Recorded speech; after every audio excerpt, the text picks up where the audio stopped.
Analysis of the linear search algorithm. We are interested here in finding the number of element comparisons.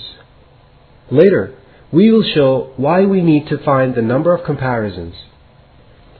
In the algorithm, element comparisons are done in the while statement, that is, in step 2. Step 2. While j is less than n and x is not equal to aj.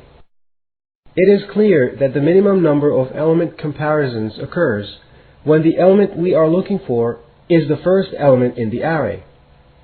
In this case, there is only one element comparison.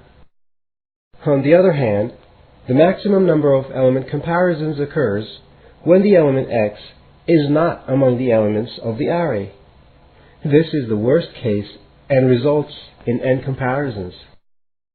Thus, the number of element comparisons in the linear search algorithm varies between 1 and n inclusive.